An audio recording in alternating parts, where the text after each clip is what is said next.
Toxina botulínica no bruxismo e na DTM. Quais as indicações? Quais as contraindicações? 5 complicações que todo dentista precisa saber na hora de atender pacientes com bruxismo e DTM, aplicando ou não a toxina botulínica.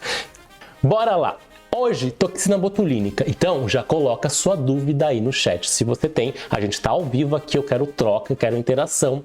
Se você entendeu, beleza. Se você está entendendo, aprendendo coisas novas, coloca um emoji de cérebro. Nossa comunidade, quem é meu aluno sabe, a gente tem uma comunidade. Toda vez que você aprende coisa nova, você coloca um emoji de cérebro nos comentários para eu entender que você está aprendendo uma coisa nova. Você está organizando o seu raciocínio, você está descobrindo uma coisa nova.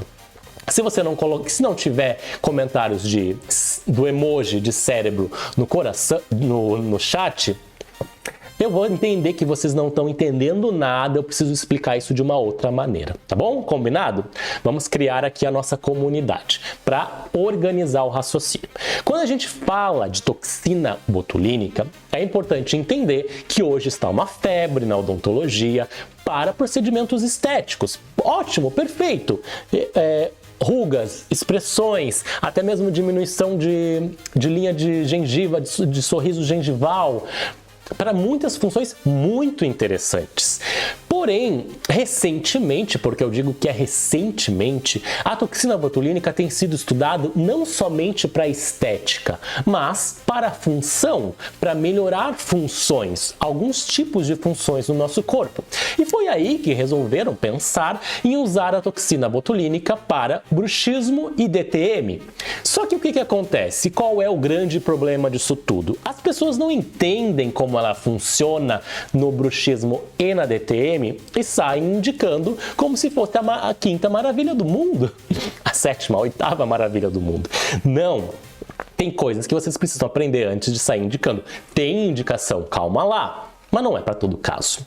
O grande problema, e é uma crítica que eu faço hoje aos cursos de harmonização facial, estética, que estão sempre aí ensinando toxina, não há problema, mas eles pegam um final de semana que é para aprender tudo sobre toxina e falam lá, também é indicado para bruxismo, pode fazer. E não falam mais nada, onde fazer, qual o problema, 5 complicações da toxina botulínica. Será que eu faço? Será que eu repito? Se eu repito, eu tenho que repetir como? Você tem que saber isso. E vem que hoje eu vou esclarecer tudo isso aqui, tá bom? Para entender de toxina botulínica, você precisa entender do seu papel, do seu mecanismo de ação, né? É óbvio, todo mundo sabe, eu vou explicar brevemente porque o nosso querido aqui, o Bruxildo, ele não sabe, temos que explicar para ele. Deixa eu beber meu chá. O Bruxildo não sabe como a toxina botulínica age no nosso paciente. Então pensa assim comigo, eu tenho o meu cérebro, aqui, ele vai pedir para o meu músculo contrair. Contrai aí, músculo, aperta, contraiu. Teve a contração muscular. Ou, né, quando eu estou movimentando o braço, estou movimentando, eu estou tendo contrações musculares. E isso é feito de uma forma consciente. Eu tenho consciência de que eu estou movimentando e contraindo a minha musculatura. Beleza. E para isso acontecer, o cérebro manda uma mensagem. Isso é uma mensagem descendente, tá vendo? Essa mensagem está descendo do cérebro até o meu músculo. E essa mensagem é enviada por um transmissor, ou um neurotransmissor, ou ainda um neurônio que transmite mensagens de contração muscular. Esse neurônio é chamado neurônio motor. Vamos anotar, vamos aprender, porque aqui é conteúdo direto ao ponto, nada de enrolação. Então a gente tem aqui o nosso neurônio motor. Vocês estão vendo o nosso neurônio motor como esse aqui em amarelo, laranja, aí, tá bom? O que é o neurônio motor? É um neurônio que vem lá do cérebro e lá do cérebro até o nosso músculo, independente onde é a parte do corpo, né? Até o nosso músculo e faz esse músculo contrair.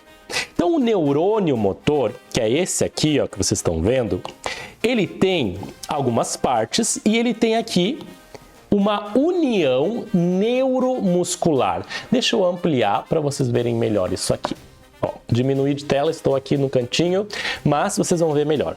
União neuromuscular. O que é isso? Olha isso aqui, ó.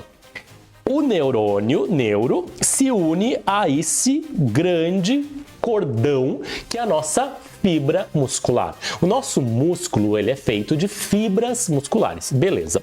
E aqui, né, temos ali miofibrinas, temos mitocôndrias, ok. E temos aqui a nossa fibra muscular. Essa fibra, ela é acoplada por um neurônio.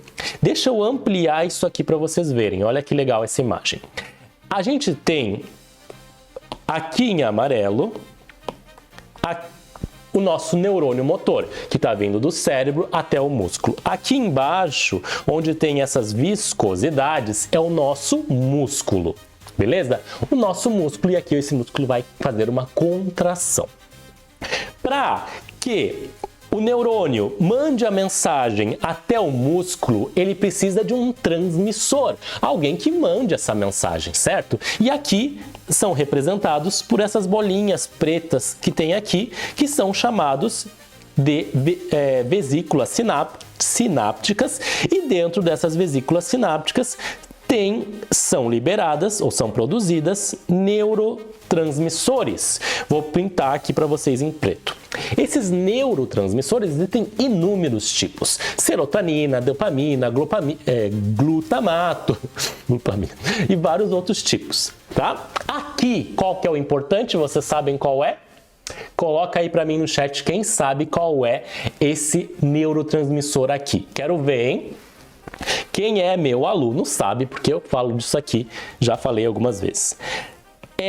Dá uns minutos para vocês receberem essa mensagem, tem uns 15 segundos de atraso, e então eu já vou continuar.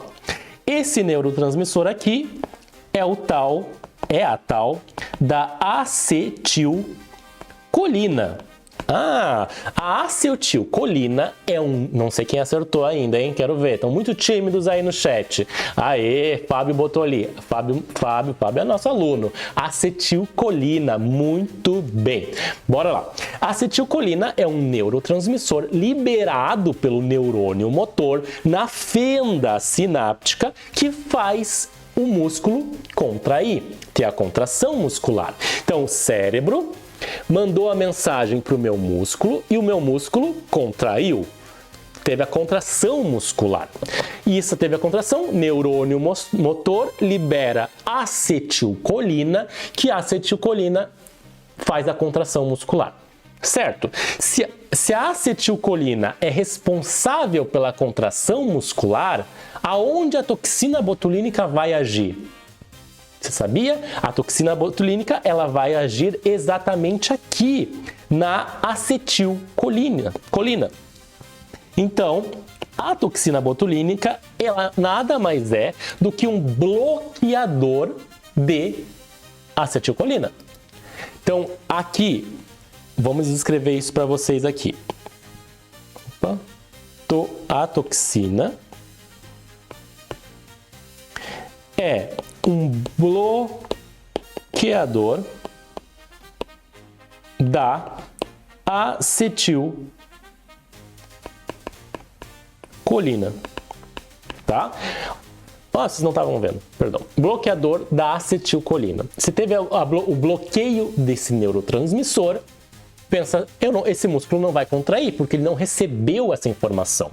É a informação de que precisava contrair. Então, a toxina botulínica bloqueia a acetilcolina. Beleza. Mas ela vai bloquear não no músculo todo, somente no músculo onde ele tem ação, onde ele vai agir. Por isso que aqui a gente aplica em várias regiões, na testa de estética, por exemplo, para bloquear várias fibras musculares que tem aqui. Não bloqueia tudo. Põe um ponto e bloqueia tudo. Não, são vários pontos, tá? Na região orofacial, são 4 pontos. No masseter, são 4 pontos que a gente vai fazer. Eu vou falar.